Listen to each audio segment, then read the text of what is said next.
Hi everyone, it's Shem. Here's another video. This time it's about how to install aftermarket aluminium brake and gear levers onto a Honda CRF250L. The procedure is likely to be similar for the Honda CRF250 Rally as well as newer models, so if you've got one of these bikes you might find it useful too. Before I actually start fitting this, a quick overview of why I decided to do it. If you cannot be bothered to watch it, use the shortcuts in the description below the video to jump to the section that you're interested in. Let's start with reasons why. So the main reason for me is that folding tip at the end of brake pedal, right? I was out a few months ago, I crashed the bike and my stock brake pedal caught a piece of stone and it bent 90 degrees this way, and although the bike was still rideable, it was quite uncomfortable, and at the time without access to the vise or hammer I was not able to straighten the brake pedal back. Maybe with a bit of effort, if I taken it off the bike and then hit it with a big rock or something along the lines, you could attempt to do it, and in the sort of emergency situation you could, but I would prefer to avoid it in the first place if I could. So I've started looking for brake pedals that actually fold, and I found one of this. This is a RFX company. They do a lot of accessories for motocross bikes and adventure bikes, and the pedal is made from aluminium alloy, so it's lighter than this, which is another advantage. As you know, I'm trying to reduce the weight of the bike, but like I've said, the main benefit is that it folds. So I'm hoping that if I hit a rock, the tip of the pedal will fold and will allow that rock to slip over it as opposed to bend it. Yes, if I catch it in the funny angle, it will probably still bend or break, but you know, the likelihood of that is reduced because of that bendy front. Also, another advantage which comes with this type of pedal is that it's got an anchor point here, and it comes with a metal wire. So what you do is you attach the metal wire, you put it through the anchor and you attach it to one of the engine mounting bolts, and this way if you catch something and that folding tip doesn't help, you've got an extra piece of wire that prevents that brake pedal from folding too far. I mean, it will not folding, from bending too far. It might still bend, but it will prevent it from snapping completely, at least in theory, right? Anything can break really, but it's all about reducing the likelihood of it breaking. So yeah, that's the main reason, and the weight. If we look at the other side of the bike, the stock gear shifter on the CRF250L, at least I think from 2017 onwards, already comes with foldable tip, so really that didn't need changing. But because it was more economical for me to buy the set of these RFX levers than just getting one, I decided to buy two, but realistically you could just get away with getting one, and if I could get it for a decent enough price by itself, I would have just purchased one and I would not bother changing that. But because of sort of value for money, I bought two, and we're gonna replace that, but like I said, there is probably no need of replacing it. So my favorite subject, weight. If you're interested in the weight, if you have a look over here, I've already checked the weight of them. So the stock levers, if you add them up, they add up to 472 grams. The RFX levers, because they're made of aluminium alloy, they're, well, nearly half of that, so you're shaving off 200 grams. Right, it's not much. Again, these are a very small savings, and you won't feel any of those small savings, but all of them added together can add up to a significant amount. So you know, no harm in shaving some weight off, but like I've said, you won't feel it, especially that it's low down in the bike. So if the weight reduction is the reason for you to do that, you know, just bear in mind you're not shaving a lot of weight and only a little bit. So let's crack on with installing those on the bike. We're going to start by replacing the gear shifter, and before we do that we have to remove that plastic cover. It's held here by 2 bolts, so we're gonna go ahead and remove this with the 8mm spanner, and then we'll proceed with removing the bolt over here. This is number 10mm spanner that we're going to need for it, and we're gonna have to remove that bolt completely. And the reason for that is that there is a groove in the gear shifter axle that will prevent us from sliding the gear shifter from the axle unless that bolt is removed. It's basically an additional security feature, so if that bolt got loosened during riding, you will never lose a gear shifter, right? It might be loose on the axle, but it will still remain on it as opposed to just sliding off. So once this is done, we'll go ahead and install the aftermarket gear shifter. We'll torque it up. It's a M6 bolt with a small head, so we'll torque it up to 9 Newton meters. And once this is done, we'll then put the cover back on and we'll torque up these 2 bolts. Again, manual doesn't really give specific torque settings for this, so we'll use the generic ones, and there are 12 Newton meters for the M6 bolt with a large flange. One more thing to note here is that when we install the new shifter, I'm gonna position it in the same location as the old shifter, and that has been moved from the factory settings. Basically, with my off-road boots, I found it easier to change gears if that shifter is slightly higher, about, well, the height of that knob at the end of it, so about 2 centimeters higher than how it came from the factory. You probably won't be able to see it very well on the video, but there is a hole punched in the axle as well as on the shifter body that tells you how you should align it. In my case, it's misaligned. I've got basically it 1 tooth higher, which results in a situation where the bottom of the shifter is aligned with the straight line going through the top of the foot peg. Whereas with the factory setting, if I had a line going straight through the top of the foot peg, that would align with the top of the shifter, right? So basically, we're installing it slightly higher because I found it comfortable, but you will obviously install it whatever way works for you.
Okay, we're now ready to remove the brake pedal. So the first thing that we want to do is, while the brake pedal is on, is to get some needle nose pliers and remove that spring, and then remove the spring from the sensor over here. Okay, so we'll free the pedal from the springs. Then we're gonna have to remove that bolt over here. Well, it's not really a bolt, it's like a mini axle with the split pin on the other end. So let me just see if I can demonstrate that to you.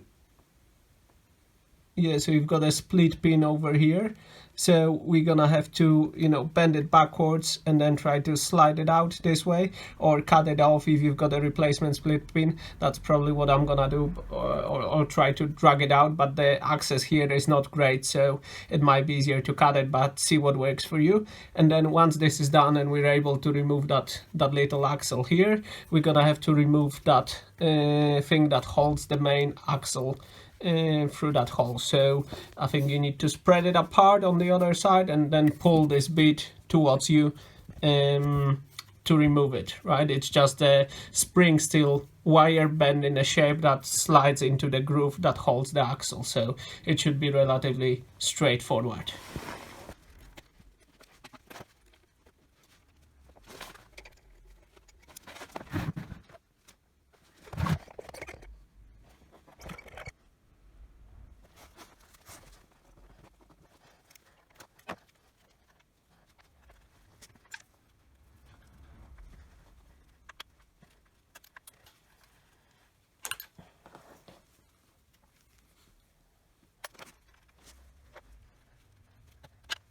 Right, we have now removed the brake pedal. So we can install the new one, but before we do that, if you have a look here, you've got dust seals. You've got one on this side and one on the other side, and because the brake pedal might have been slightly dirty when I pulled it out, I didn't really clean it before pulling it out. I'm worried that I might have got some you know, sand or dirt into the grease in here, so I'm gonna clean it with WD-40 and degreaser and clean the seals. At the manual stage you should really replace those dust seals. I think, well, I don't have the replacement ones, so I'm just gonna reuse them, but I'm gonna clean it nicely and I'm gonna apply some multi-purpose grease in there and into the axle of the new gear shifter, and we're gonna install it onto the bike, and it's gonna be basically a reversal of the removal process.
Couple of notes here. So the first one is that the mounting point for the spring that's responsible for the switch here is in a slightly different position, which results in a situation where my brake light is permanently on.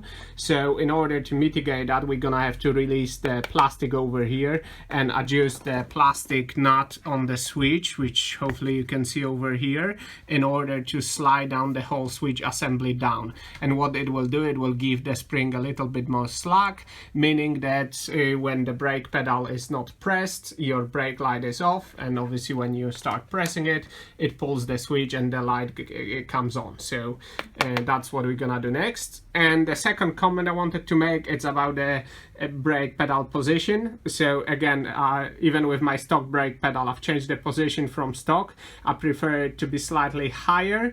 I just found it more comfortable off-road when you don't have to kind of press it so low until it engages. So I normally have it either in line with the foot peg assembly or slightly higher, where if you put a straight line through the foot peg, it points at the bottom of the brake pedal. So this has already been set to the height that I'm happy with. But if you wanted to do it in yours, you would have to release the nut over here, and then you would be using the nuts on this threaded axle here, which effectively will put the axle either deeper into this assembly, or if you do it other direction, it will pull it out, which ultimately will result in the angle of the brake pedal changing. So yeah, that's the way to do it, but I'm not gonna touch it because I think I've got it in a position that I'm pretty happy with right now. So the next thing for me would be to remove that plastic and make sure that the switch for the brake light is working as intended.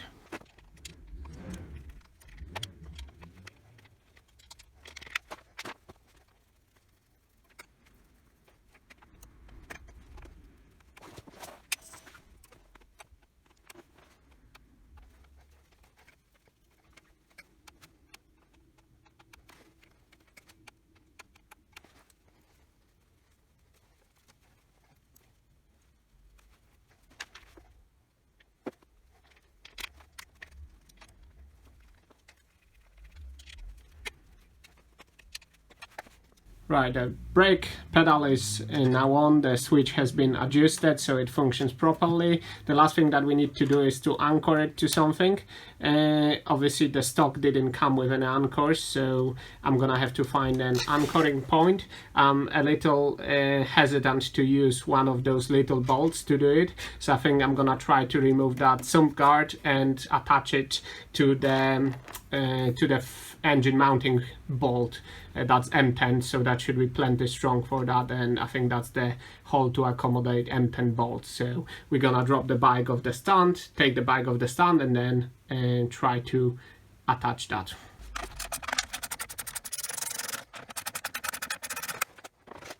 Right, this is the bolt that I'm going to mount it to. It's the engine mounting bolt that comes from the other side. This is the nut that locks it in place. The torque settings on that according to the manual are 55 Newton meters. So once we remove that nut, put the wire mounting bracket on and put it back on, we're gonna have to torque it to 55 Newton meters. And then once the wire is through the hole over here, we're gonna crimp it using the thing that came with the kit. So let's do it.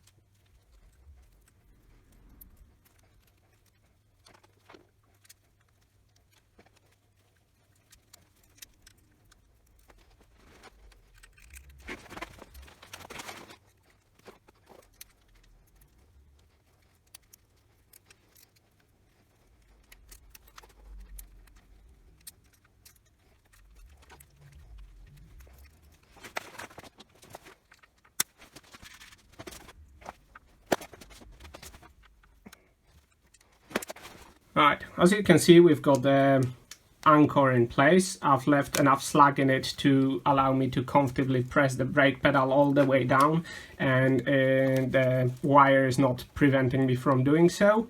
And also it comes with a plastic sleeving that's supposed to prevent the wire from rubbing against, well, in my case, engine casing. I'm gonna have to check it every so often because I'm concerned that the wire might rub through the plastic and it will be rubbing against the engine case here, so it might be worth checking that every so often. Also, when I've been filming, I was conscious of not putting my elbows in front of camera, and instead of looking what I was doing, I was concentrating on that. So I've rounded off the engine mounting nut a little bit. It's not a biggie, you can still get the socket on it and torque it up properly, but obviously when you do that, ensure that your spanner, if you're using an extension, is in the right angle, as opposed to, you know, in my case, worrying about the recording. So as you can see, I've had a bit of a wire spare at this end, so I've cut it off with this type of clippers, and then I've used the mountain bike aluminium cap that just pressed on the end of the wire to prevent it from spreading. So with that in place, I'm just gonna put the sump guard back on the bike.